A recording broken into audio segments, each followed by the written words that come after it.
when, let's say, a tradition doesn't really serve your family anymore and it becomes more of a burden. If people are basically saying, like, I don't really want to do it, just their attitudes is really against it, there's something going on there. Welcome to the Dad Central Show, the podcast that helps overwhelmed dads conquer stress, build confidence, and become the father their family brags about.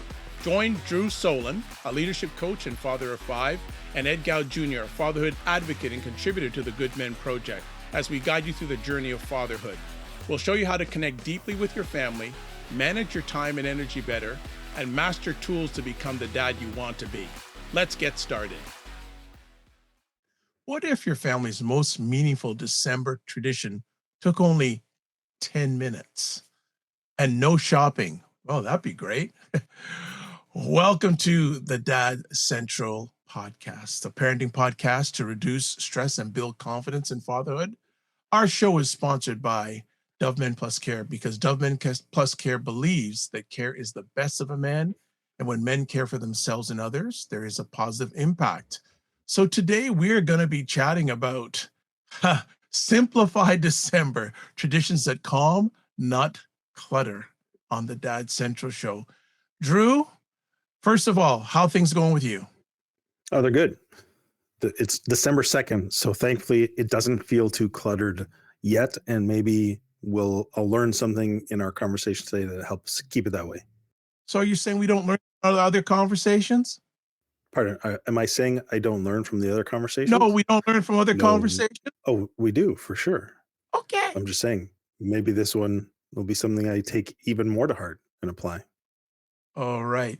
So this episode is all about reducing December overwhelm by choosing intentional, calming family traditions. Before we kick into it, what are your thoughts before we dive deep? Well, depending on your background or even what you experienced growing up, there could be traditions that you just carried through. Maybe it's generations, and those might be fantastic, and you love it, and you keep doing it. Others may actually feel quite heavy, and some you might be like, "Why do we even do this?" It seems to always create tension or issues. I don't know if any of those resonate, but it'll be an interesting conversation today to see how, if anything that we're sharing does resonate for the listeners. Yeah. So before we get into it, let's acknowledge that December brings pressures, busyness, kids' schedules, work deadlines, expectations. And we also have to realize too that traditions either calm or clutter. Calm or the two C's, calm or clutter. And we also want, during this conversation, want to set your expectations with practical ideas, doable traditions, and how to avoid overwhelm. Well, not only just during the year, but especially during the holiday season. So let's start with our first segment, identify what actually matters. What are your thoughts on this first segment, Drew? I love the title and identifying what actually matters. And this is just the way that I'm wired is I feel that there's often a lot of either societal or maybe even cultural or even familial pressure to do things a certain way. I mean, you often see this a lot with weddings, but in particular, I think the holidays too. And just the way that I'm wired, so don't shoot the messenger, is that I tend to resist traditions that I feel don't work for me. And sometimes it gets backlash. Sometimes people want to argue with me, and that's okay. I'll have the debate with you. But at the end of the day, I firmly believe that it has to work or matter for you based on, and I like to look at values, the value system underpinning what the decision you're making is, to me, what truly matters. And so if your value is connection and real relationship, is overscheduling and building, like, traveling here, traveling there, doing this, having to feel like you have to prepare and the house has to look absolutely picture perfect and you've got to spend so much time and money just to have people come into your home, when you never actually even take a moment to sit down, look across from your partner or to your kids and actually discuss or share about how meaningful your relationship is and how happy you are to be spending the holidays together. To me, that just doesn't work for me. And so I guess the expectation that you have, and don't get me wrong, traditions and memories, and to me, they're a great anchor. They can build connection, but it sometimes what I've seen is that the expectations become a little bit overwhelming or burdensome, and we miss the true value of actually connection in the process of trying to carry on the tradition. And so that for me is where it's worth taking a moment to reflect and discuss with everyone who's involved in the decisions, maybe your partner in particular, and say the values that we hold and are important to our family, are they actually going to be brought to life through the way we're handling these holidays? And so that for me is, you know, the big deciding factor. That's kind of how I look at things. What are your thoughts on? Yeah, I want to add on to what Drew has shared, and I have, I want to put a question out there, two questions out there. What traditions do your kids really remember? What are those traditions that they really remember? And then the second thing is, what drains energy and what fills energy? Because again, holiday season, there's going to be a lot of energy you have to put out. Put in mind or put in place as much as possible activities that fills energy, not drains energy, especially during the holiday season. Because if you're always doing draining energy activities, that amplifies the opportunity of friction, confrontation. So I really want to put out there, ask your kids, maybe even this holiday season, ask them, hey, what things during the holiday season of the past do you remember? And go from that go from that position. And also what's gonna add energy, or as I like to say a lot these days, what are the things you get to do instead of things you got to do? So I'll just leave it at that. Drew, do you want to add anything else before we move on to our next segment? Yeah, depending on the age of your kids, the first question you might want to ask yourself that question, or even ask your spouse that question. Like, what traditions do you really remember as a kid, and what made them so meaningful to you? So I think that is a good starting point, especially if your kids are pretty young. And then you can evaluate, well, you know what, how do we go about creating that? Or maybe even you have a conversation with your parents or your family, like, so this is what we remember. Like, what were you planning or what were you trying to achieve? And then no, right, there was no plan. We just did what we did. Well, that's fine, but at least you can at least gather some data to help you make the decision as you move forward. All right. Next up, simple, and I want to underline that word, simple traditions that calm. So, Drew, what are some simple traditions that you've been able to be part of during the holiday season in the past that are simple that cause some calm? Maybe I want more of these, and this is what I'm looking to learn today to get more of these. But uh, so for us, physical activity is always great. Not everyone loves to get outside in wintertime, especially when it's sloppy and terrible. But you know what? It's around the holidays and you've got that beautiful fresh snowfall, it sounds so quiet and peaceful outside, and everything's so pretty and white. It's really nice to just, all right, we're just going to go outside, and you go for like this beautiful walk in the peace of the snow falling, and looking around and seeing the Christmas lights, or just taking that time out of the house, into the fresh air, and just being together. So that's a simple one. I mean, truthfully, if you look at the research on just getting outside and being in nature and physical activity, that in itself is a reason to help bring down our central nervous system to a more peaceful state, because that's actually proven to do that. So that would be one. And we like being outside. So that's another option. Another one that we have done, I'd say, around the dinner table is, we'll either have maybe a theme, and we'll pass around, okay, pull something out. Okay, we'll share us something this, or we'll focus on gratitude. Hey, tell me three things you're grateful for today. And we've done that around the dinner table. It does with five kids and seven total of us. Sometimes it gets a little bit amped up because people get excited. They want to jump in on other people's stories and all that other stuff. But the reality is, focusing on gratitude is also another way to bring more calm and reduce stress. And so we do that sometimes around the dinner table. This is not often, but it in our house, but it's one that I do value, is literally having nothing scheduled, where there's no plan, there's no nothing, and it's just like, we do nothing tonight. There's no commitments, and if we feel like doing something, we'll play a game, or we'll just like read, or we'll just watch a movie together. But there's literally no commitment, no schedule, no nothing. Sometimes hard to do because you're like, what do we do with all this? Especially when there's five kids all in the house and they've got energy. But that could be valuable. A couple other ideas that we have here that we throw out there is maybe there's around the holidays an ornament, and usually kids have maybe made ornaments, and so you can make it into a one ornament story night. So you pick one of the ornaments and you just share stories about it. And that's an option. We love a good hot chocolate in our house, especially after we've been outside.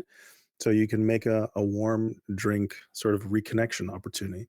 If you want to tie it to a day, you could warm drink Wednesday, right? And then you do a one reflection question as part of that while you're sitting down enjoying your hot chocolate. These are just some ideas that any dad can adapt, but what matters most is that you do it based on your family and what your family enjoys and is meaningful and relevant.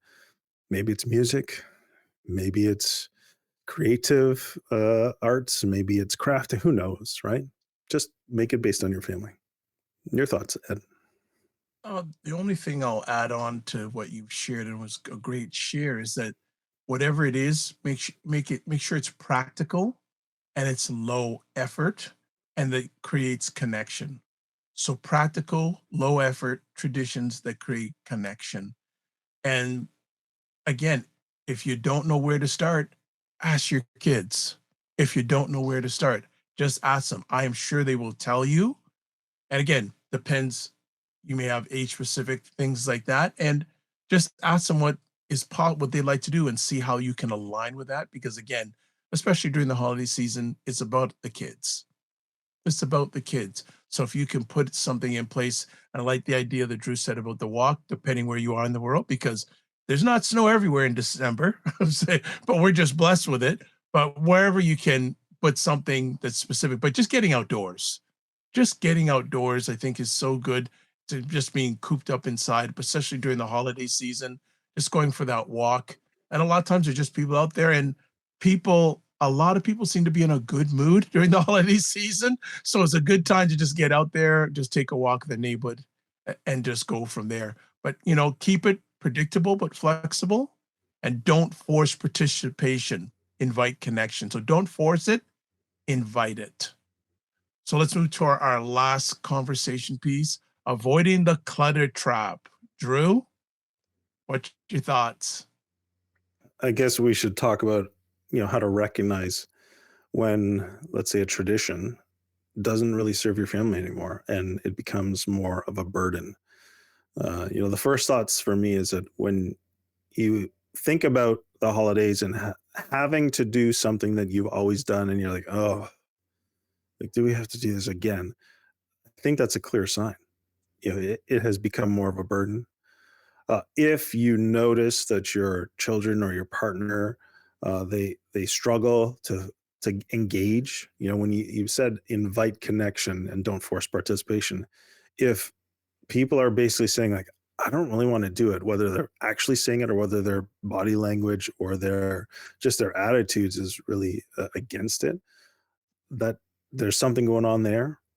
Doesn't mean that it's a burden or doesn't mean something else. Who knows? But it's worth looking into and considering it. If it's no longer producing the positive outcome or a positive memory or positive experience or building connection, then it may be something that is too much of a burden. If it brings in excessive financial hardship, it might be a burden. If it creates tension and stress in your relationship with your partner, it might be a burden. I'm not saying it is. I'm saying it could be. So you just really have to look at the signs that are coming out as a result, and are they positive, healthy, constructive signs, or are they not so positive and sometimes potentially destructive?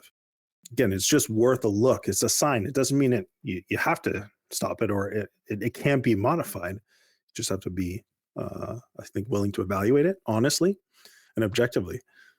So, yeah, those are my thoughts. What about you, Ed? Do you want to talk about some signs that a tradition needs to be simplified, paused, or replaced, or or Yeah. helping dads know how to talk with their partner kids about simplifying?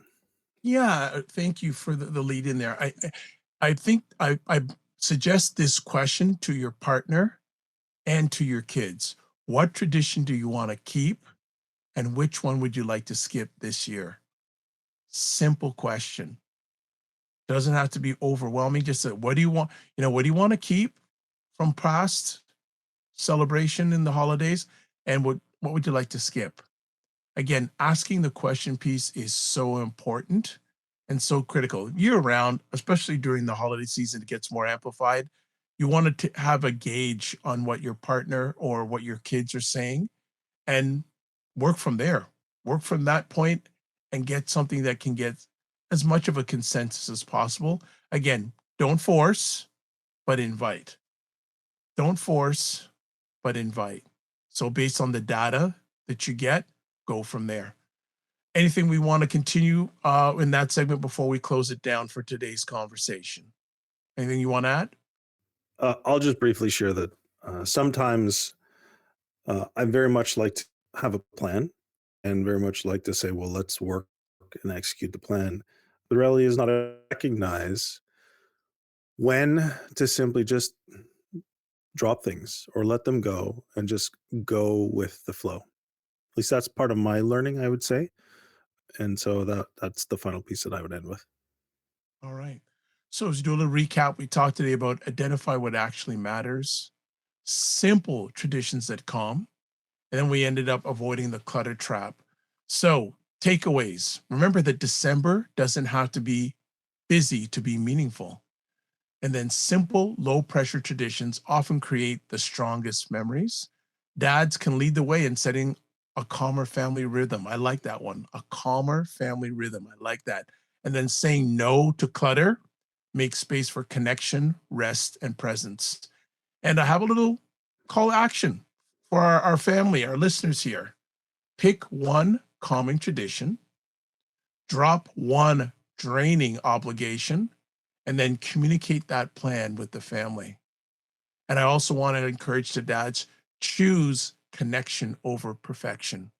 Drew, what resource do we have as a takeaway today? I think I'll share this briefly, and then maybe this might be the resource for somebody. Is John Maxwell, mentor of mine, part of the Maxwell leadership team. At the end of the year, he takes time to actually rest, which we didn't really talk much about here, and to reflect so that he can then have a plan in place for the new year. And so he evaluates his full year during the holiday period, sort of between Christmas and New Year's.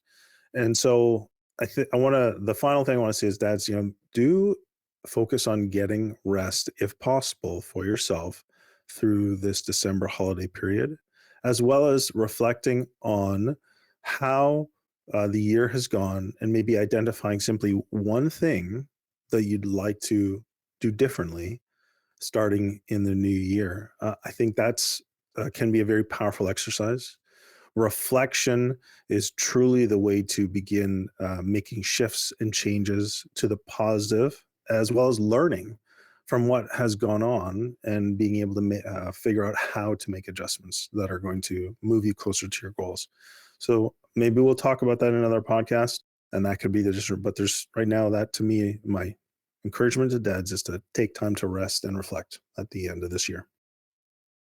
Okay, well, as we close down, as always, we'd like to say thank you for giving the most important thing, your time, to either listen or watch the show. And as always, don't just manage your time, manage your energy. Remember to give yourself grace, and we'll chat with you soon.